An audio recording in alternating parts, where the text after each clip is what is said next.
Sir sir जी मैं काम करवा भी नहीं सका और पिछली मीटिंग में भी आया था।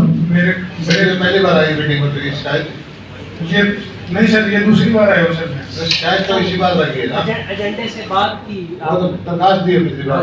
जी सर। क्या मसला है बताओ। मसला ये था जी, मेरे गांव के सरपंच जो है वो मेरे को मेरी जमीन पर कब्जा करना चाहते थे और मेरे खेत की मेरे को कणक नहीं निकालने दे रहे थे। अच्छा, वो 5 अप्रैल के लगभग जी मेरी कणक तैयार हो गई थी, जो मई महीने में अब निकली है। जो एक एक जमीन ले रखी है क्या? नहीं सर, मेरी खुद की जमीन है, मेरे खुद के नाम है। तो सरपंच कैसे आएगा बीच में? सरपंच ने तो जी वोट ना देने के, सरपंच के वोट ना देने का मुद्दा बना के ना, और मेरे को मेरे खेत से जाने से मना कर दिया था। क्या वजह है, वो कैसे करते हैं मना? वो मना ये कह रहे हैं जी कि तुमने तुम्हारे भाई का हक दाब रखा है। मैंने सारे सबूत दे दिए हैं सर, जो की जमीन मेरी। मैंने देखी सर वीडियो, उसने कहा कि हाईकोर्ट में तो चलेगा, 2-2.5 रुपया खर्चा करवा दिया। ये सही नहीं सर, 2-2.5 रुपया खर्चा करवा दिया, हाईकोर्ट चलेगा। ये क्यों तेरे लग जाए, ये बात कही सर। इसके अलावा पैसे लिए ना इतने गया।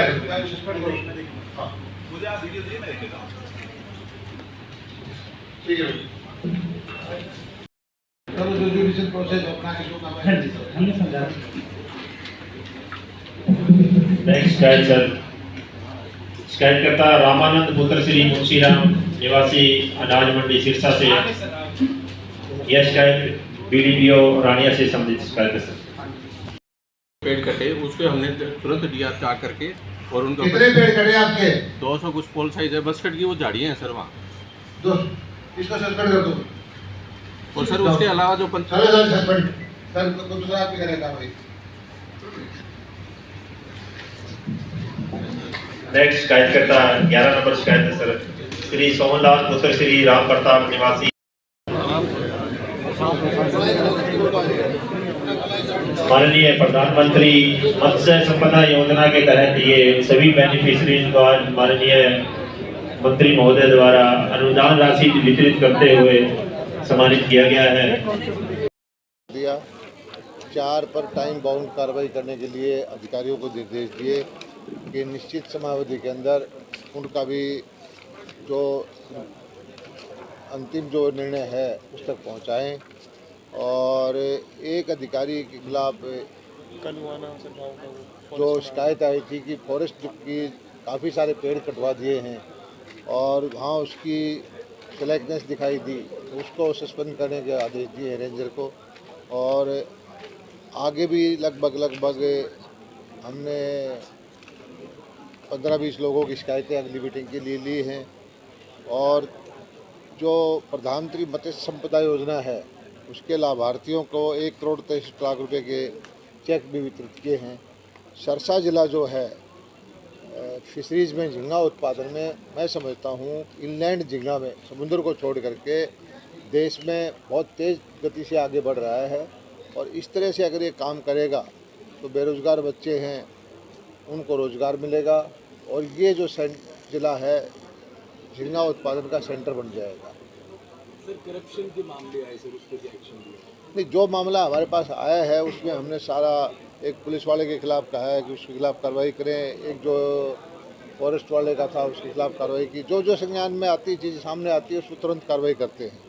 और इस सब का मकसद ये है कि लोकतंत्र में जो एक पारदर्शी शासन होना चाहिए, जवाबदेह शासन होना चाहिए, उसी तरह का शासन प्रणाली भारतीय जनता पार्टी की सरकार जो है हम देना चाहते हैं। और कोई भी कितना छोटा हो कितना बड़ा हो, कानून सम्मत जिसका जो हक होगा वो हम दिलवाने की कोशिश करते हैं। सर किसानों को एक नई पद्धति से छिड़काव, पेस्टिसाइड का छिड़काव करने की नीति बताई जा रही है, ड्रोन से छिड़काव के लिए। देखिए, आने वाला एक ज़माना था कि बैलों से खेती होती थी। हम जब छोटे थे तो गेहूं की फसल को 1-1 महीने में 1 एकड़ की वो बैलों के पाँव से निकालते थे झाड़ियों के द्वारा। अब मशीनें आ गई, बड़ी बड़ी मशीनें आ गई।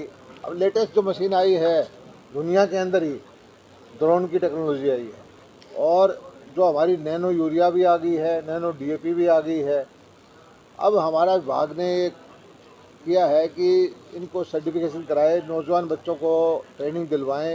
एचयू के अंदर, महाराणा प्रताप यूनिवर्सिटी लुआस के अंदर बेरोज़गार बच्चे ड्रोन की चलाने का लाइसेंस जब ले लेंगे तो फिर हम, भारत सरकार की स्कीम भी है, हमारे विभाग की स्कीम भी है कि उनको बहुत सस्ते रेट पर सब्सिडी पर ड्रोन देंगे। इससे दो फायदे होंगे, बेरोजगार बच्चों को रोजगार मिलेगा और किसान को एक जैसी खाद बहुत थोड़े वक्त में सही समय पर जो ड्रोन का चलाने वाले लोग हैं वो डालते रहेंगे और उसमें खाद की कीमत भी कम होगी, डीएपी की कीमत भी कम होगी, यूरिया की कीमत भी कम होगी और जो एक दवाई डालते वक्त बहुत सारे किसानों को दुर्घटना हो जाती थी, दवाई चढ़ जाती थी, उससे भी छुटकारा मिलेगा। कितने किसानों ने अब तक आवेदन किया?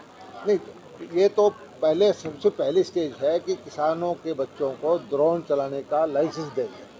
जब वो लाइसेंस ले लेंगे फिर हम उसको कहेंगे पोर्टल पे कि अब आप आइए हमारे से सब्सिडी पर ड्रोन खरीदिए और फिर वो किसान के उसमें चलेंगे। अभी पहली स्टेज चल रही है, ट्रेनिंग की स्टेज चल रही है और बहुत तेज़ गति से ट्रेनिंग दे करके हम ड्रोन के लाइसेंस देंगे, ड्रोन पे सब्सिडी देंगे। सर किसानों का 2020 का बीमा था सर, 64 करोड़ में वापस हो गया, किसानों का अब तक मिल ऐसा पाएगा? है कि जो संज्ञान में आएगी, क्या हो गया नहीं हो गया, मेरी सूचना में यहाँ की मिली है, चंडीगढ़ जाके मैं देखूंगा।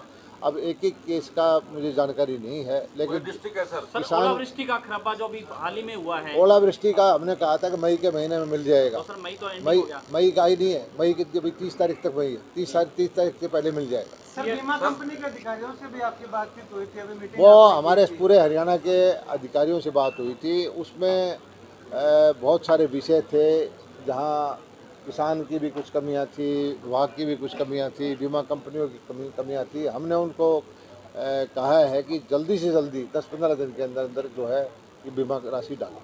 सर आप पारदर्शिता की बात कर रहे थे, अभी 2018 में सीएम बदलने की चर्चा है।